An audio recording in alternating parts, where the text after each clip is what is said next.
Hello বন্ধুরা, how are you all? Welcome to my একপা star টট। আশা করি তোমরা সবাই ভালো আছো, সুস্থ আছো, উন্নতি করছো। আজকে আমি যেটা করছি সেটা হচ্ছে মিড মান্থ, মধ্যমাসিকী। আর এখন বুঝতেই পারছো এটা পৃথ্বীতত্ত্বের মিড মান্থ হচ্ছে বৃষভ, কন্যা, মকর। দেখি এবার বৃষভ, কন্যা, মকরের 15ই জুলাই থেকে 31শে জুলাই কী ঘটতে পারে। মাথায় রেখো এটা জেনারেল রিডিং, সবার সঙ্গে মিলবে এটা হতেই পারে না, সবার সঙ্গে সবটা মিলবে এটা সম্ভব নয়। তো যতটুকু মিলছে দেখে নিও, আর তারপরে লগ্ন রাশি, চন্দ্র রাশি, শুক্রের অবস্থানটা দেখে নিও, তাহলে একটা ক্লিয়ার পিকচার পেয়ে যাবে। ওকে, তো দেখি এবার আমার বৃষভ রাশির জন্য কি করতে পারে 15 জুলাই থেকে 31শে জুলাই। তিনটে কার্ড দেবে, তিনটে কার্ড 15 জুলাই থেকে 31শে জুলাই, তিনটে কার্ড পাবো। বৃষভ রাশির জীবনে কি ঘটতে পারে 15 জুলাই থেকে 31শে জুলাই। তিনটে কার্ড প্লিজ, একটা, দুটো, আরেকটা। মানমর, কর্মক্ষেত্র, আর্থিক পরিস্থিতি, সাধারণ জীবন, যাই হোক। ওকে, 7 অফ সোর্ডস, এখানে টেম্পারেন্স এসছে, কিং অফ কাপস এসছে, 7 অফ সোর্ডস। ওকে, 7 অফ সোর্ডসটাকে একটু ক্ল্যারিফাই করে দাও। বৃষভ রাশির জন্য একটু 7 অফ সোর্সটাকে ক্ল্যারিফাই করে দাও। কেন স্যার বৃষভ রাশির 7 অফ সোর্স কেন এসছে? 7 অফ সোর্স কেন এসছে? মুন কার্ড কেন? 7 অফ সোর্সকে ক্ল্যারিফাই করো। কিছু একটা তো লোকানো আছে, কি সেটা?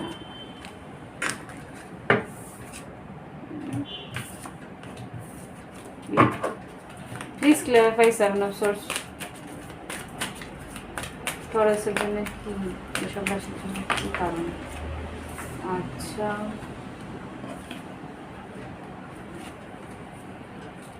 বুঝতে পারছি, কিছু একটা লোকানো হচ্ছে। কি লোকানো? এত কার্ড না, দুটো কার্ড দাও অন্তত।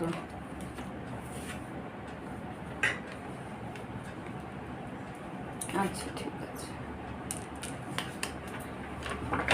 কন্যা রাশির জন্য 15 জুলাই থেকে 31শে জুলাই কি ঘটবে? 15 জুলাই থেকে 31শে জুলাই কন্যা রাশির জন্য 8 অফ সোর্ডস। ওভারথিঙ্ক করো না। স্টার কার্ড, 9 অফ কাপস, আর এখানে 2 অফ ওয়ান্স। কন্যা রাশি, দুশ্চিন্তা করো না, সব ঠিক হবে, সময় দাও, সব ঠিক হবে। এবার মকর রাশির জন্য কি করতে পারে? মকর রাশির কর্মক্ষেত্র, আর্থিক পরিস্থিতি, সাধারণ জীবন। মকর রাশির জীবনে কি করতে পারে 15 জুলাই থেকে 31শে জুলাই? ওকে, এটা কি 5 অফ ওয়ান্স।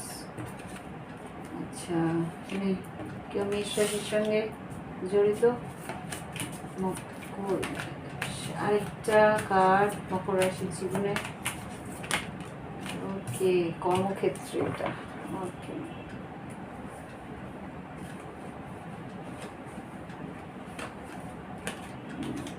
ঠিক আছে। লাভ লাইফ কি ঘটতে পারে বৃষভ রাশি, কন্যা রাশি, মকর রাশি 15 জুলাই থেকে 31শে জুলাই? দুটো করে কার্ডস দেবে। 15 জুলাই থেকে 31শে জুলাই মকর রাশি, বৃষভ রাশি, কন্যা রাশি। এবার বৃষভ রাশির জন্যে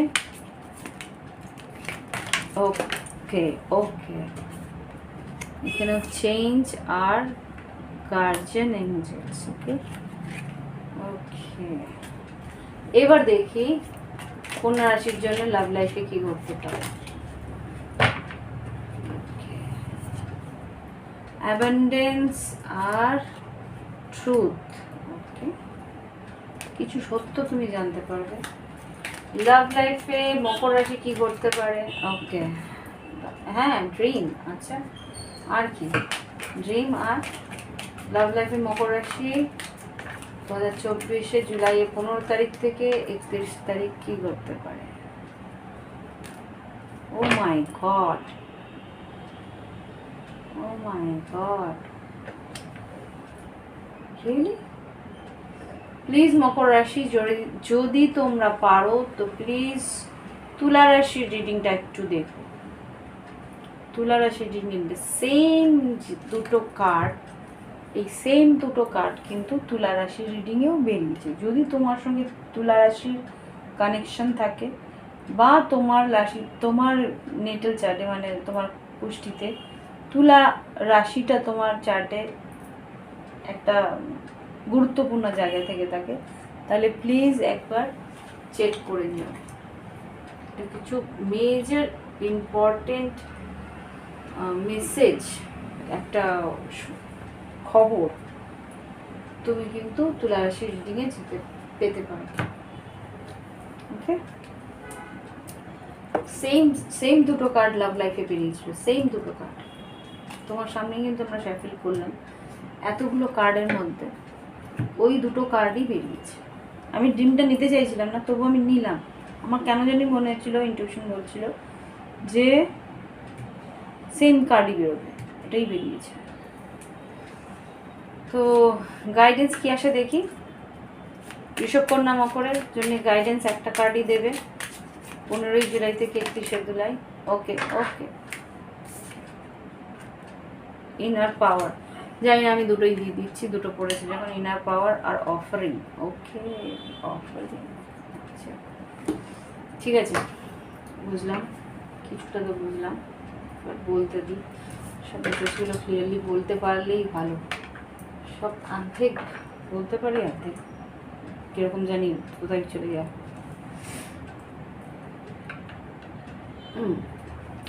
বৃষভ রাশির জন্য যেটা দেখতে পাচ্ছি, ব্যালেন্স তোমাকে রাখতে বলছে। এখানে কিন্তু পারিবারিক সূত্রে কিছু ঝগড়া, তর্ক বিতর্ক বা কোনো রকম ভাবে মনোমালিন্য হতে পারে, কেউ কিছু লুকাতে পারে, কিছু ব্যালেন্স তোমাদের মধ্যে থাকতে বলছে। এটা কিন্তু আর্থিক পরিস্থিতি, মানে এখানে হয়তো বা কোনো পৈতৃক সম্পত্তির ভাগ বটবরা বা কোনো রকমভাবে কোনো ইমোশনাল কথাবার্তার জন্য কিছু ডিসব্যালেন্স হতে পারে তোমাদের পারিবারিক সূত্র। আর কর্মক্ষেত্রে যদি বলি, এখানেও কিন্তু সেই জিনিসটা হতে পারে যে পারিবারিক সূত্রে যেই কলহটা আছে সেটা কিন্তু ফ্যামিলিতেই থাকবে না, কর্মক্ষেত্রেও এটা হয়তো ঢুকে যেতে পারে। আরেকটা জিনিস যেটা বলছে মেসেজ, বৃষভ রাশি, তোমার কর্মক্ষেত্রে কেউ হয়তো তোমার ক্রিয়েটিভিটি কেড়ে নেওয়ার চেষ্টা করছে, চুরি করার চেষ্টা করছে। এখানে 7 অফ সোর্স, তুমি যে ক্রিয়েটিভিটিটাকে বানাচ্ছ, তুমি যে ব্যালেন্স করে তুমি যে জিনিসটাকে বানাচ্ছ, ইমোশনালি হয়ে তুমি কিন্তু কাউকে সেটা বলে ফেলছো বা বা সে জেনে ফেলছে, সেই জন্য কিন্তু সেই মানুষগুলো তোমার ক্রিয়েটিভিটি চুরি করতে পারে। ওকে, এই আজকাল হয়, আজকাল যেটা হয় সেটা হচ্ছে মানুষের আইডিয়া নিয়ে নিজেরা বড় হয়। তো বি কেয়ারফুল, তুমি তোমার আইডিয়া কিন্তু কাউকে চুরি করতে দিও না। ওকে, এখানে দেখো 7 অফ সোর্স থেকে 10 অফ সোর্স এসছে। 10 অফ সোর্স মানে কি, এন্ডিং, শেষ হয়ে যাচ্ছে, তোমার কাজগুলো কমপ্লিট হওয়ার আগেই এন্ড হয়ে যাচ্ছে। অন্য কেউ হয়তো সেই জায়গায় মানে পেয়ে যাচ্ছে বা সেই জায়গাটা নিয়ে নিচ্ছে। লাভ লাইফে যেটা দেখছি, চেঞ্জ আর গার্জিয়ান এঞ্জেলস, তোমার জীবনে কিন্তু কিছু চেঞ্জ আসছে, সেটা তোমার ঈশ্বর প্রদত্ত। ঈশ্বর তোমাকে কোনো রকমভাবে চেঞ্জের দিকে নিয়ে যাচ্ছে একটা কিছু। আমি দেখি একবার কি চেঞ্জ লাভ লাইফে, বৃষভ রাশি কি চেঞ্জ।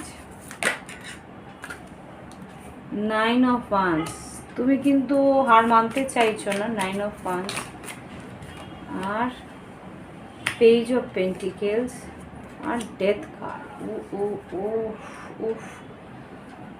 এখানে বারবার করে যেটা বলছে, আরে চেঞ্জ, এখানে কিন্তু ট্রান্সফরমেশন, তোমাদের লাভ লাইফে একটা চেঞ্জ আসছে, ট্রান্সফরমেশন আসছে।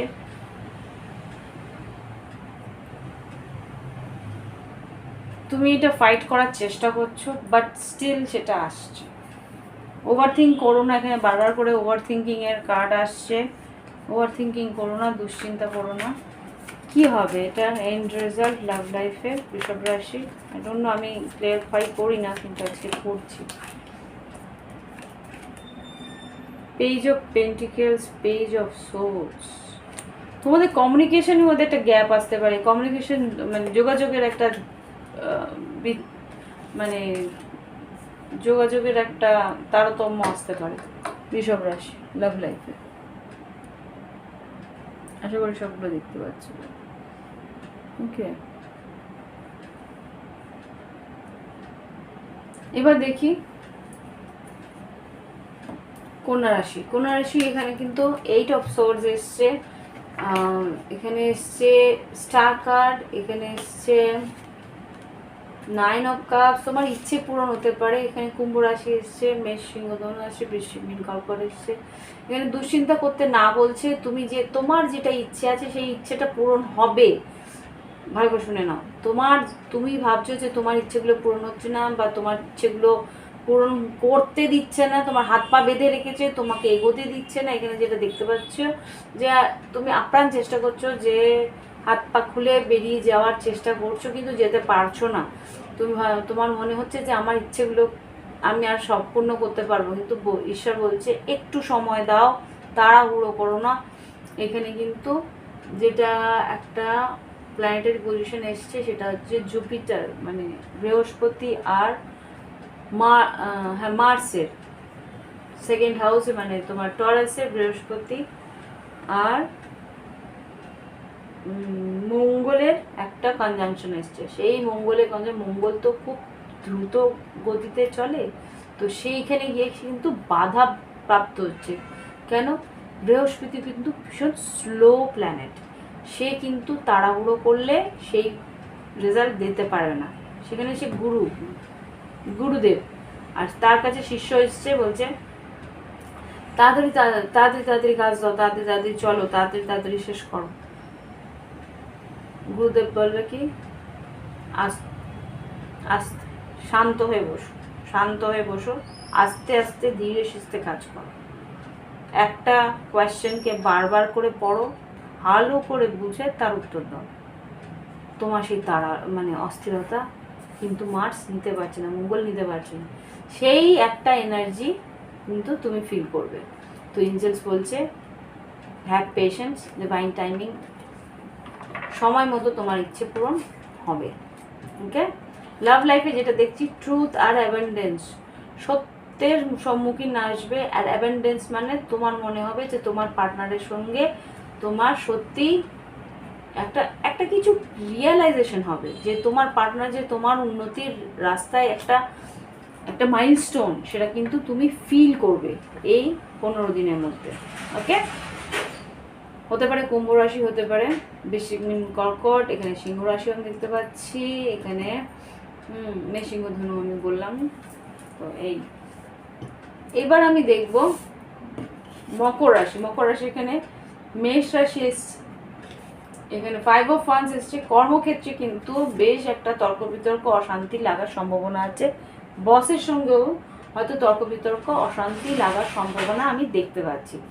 যা দেখতে পাচ্ছি এখানে এরিস মেষ রাশি, এখানে 5 অফ ওয়ান্স বা ঊর্ধ্বতন কর্তৃপক্ষ বা কোনো রকমভাবে তোমার ইমিডিয়েট বসের সঙ্গে একটা কোনো ব্যাপারে তর্ক বিতর্ক লাগার সম্ভাবনা আছে। তার জন্য কিন্তু তোমার কাজের একটা মানে বলছে যে তোমাকে কিন্তু ওয়ার্ক প্রেশার তার জন্য ফিল করতে হবে। তুমি যদি তোমার ইমিডিয়েট বসের সঙ্গে একটু তর্কাতর্কি করে ফেলো, ওয়ার্ক প্রেশার কিন্তু তোমার উপরেই আসবে। ওকে, লাভ লাইফে যেটা এখানে মেসেজ আসছে, ড্রিম আর পাওয়ার প্রোটেকশন, ড্রিম আর প্রোটেকশন, যেটা আর কি তোমার আমি তুলা রাশির কাছেও বলেছিলাম, সেটাই হয়তো আসছে। এক সেকেন্ড আমি একটু ভালো করে দেখিনি কি আসছে। তোমার স্বপ্নগুলো কিন্তু ভীষণ প্রফেটিক হবে, মানে তুই একদম ক্লিয়ার স্বপ্ন দেখতে পাবে যে তোমার পার্টনার বা তোমার মাঝখানে একটা প্রোটেকশন, বন্ডিং বা কোনো রকমভাবে তোমার পার্টনার, এটা যেটা দেখতে পাচ্ছি যে তোমার যে পাস্ট কেউ ছিল, যে আর কি এখন নেই এই জগতে, সে কিন্তু তোমাকে প্রোটেক্ট করছে। তোমার পার্টনারকে, তোমার পার্টনার বা তোমার সন্তানদের প্রোটেক্ট করছে কোনো রকমভাবে। এটা স্পেসিফিক কারোর একটা মেসেজ আমি পাচ্ছি বারবার, সেই মানুষটি এখন নেই, কিন্তু সে চাইছে যে তুমি সেই প্রোটেকশনটা ফিল করো। তুমি হয়তো ভয় পাচ্ছ বা মনে হচ্ছে যে তুমি একা, কিন্তু না, তোমার পার্টনার কিন্তু তোমার সঙ্গে আছে। ওকে, সেই বলছে যে হ্যাঁ তুমি তোমার প্রোটেকশনে আছো, চিন্তা করো না, বা আমি প্রোটেক্টেড আছি, চিন্তা করো। ওকে, এবার দেখছি এঞ্জেলস গাইডেন্স কি। Inner power, be your own command, you be your own command, you brought yourself here at this moment in life, you have nothing to fear. ওকে, এখানে যেটা বলছে যে নিজের ভিতরে নিজের শক্তিটাকে চেনার চেষ্টা করো।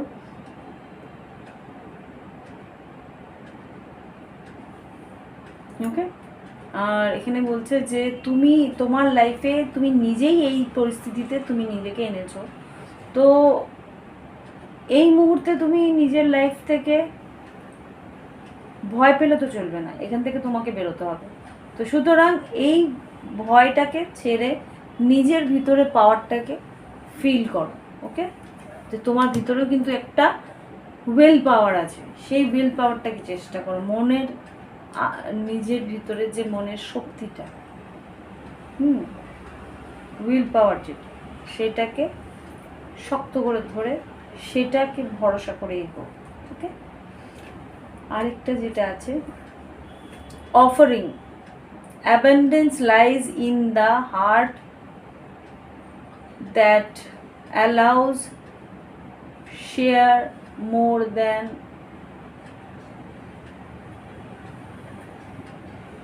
than expected and see love comes around. Okay, offering মনে বলছে যে তুমি যেটা অফার করবে, তুমি যেটা মানুষকে দেবে, সেটাই কিন্তু তোমার কাছে আসবে। Abundance lines in the heart that allows, মানে তুমি যদি অ্যালাউ করো নিজেকে ভালোবাসতে, তাহলেই তুমি কিন্তু ভালোবাসা পাবে। শেয়ার মোর দ্যান এক্সপেক্ট, কিছু যেটা তুমি শেয়ার করতে পারবে, যেটা তুমি নির্দ্বিধায় দিতে পারবে, এক্সপেক্ট না করে, সেটাই কিন্তু কামস অ্যারাউন্ড, সেটাই কিন্তু ফিরে আসবে। ওকে, তো এটাই বলছে যদি তুমি চাও তোমার জীবনে সব কিছু তোমার মতন করে ফিরে পেতে, তাহলে তোমাকে সবার সঙ্গে সেম ব্যবহার করতে হবে, সেই জিনিসটাই তোমার প্রত্যেকটা মানুষের সঙ্গে সেই চিন্তাটা মাথায় রেখে ব্যবহার করতে হবে, যে তুমি কীরকম ব্যবহার নিজের প্রতি চাইছো। ওকে, তো এই হচ্ছে রিডিং। তোমাদের যদি ভালো লাগে প্লিজ লাইক করো, কমেন্ট করো, আর যারা মনে হয় টট পছন্দ করে তাদেরকে তুমি শেয়ার করতে পারো, তারা দেখলে আমার চ্যানেলটা গ্রো করবে। ওকে, তো ভালো লাগলে অবশ্যই লাইক দিও, কমেন্ট করো, আর পরবর্তী ভিডিও আসা পর্যন্ত বাই বাই, হ্যাভ ফান।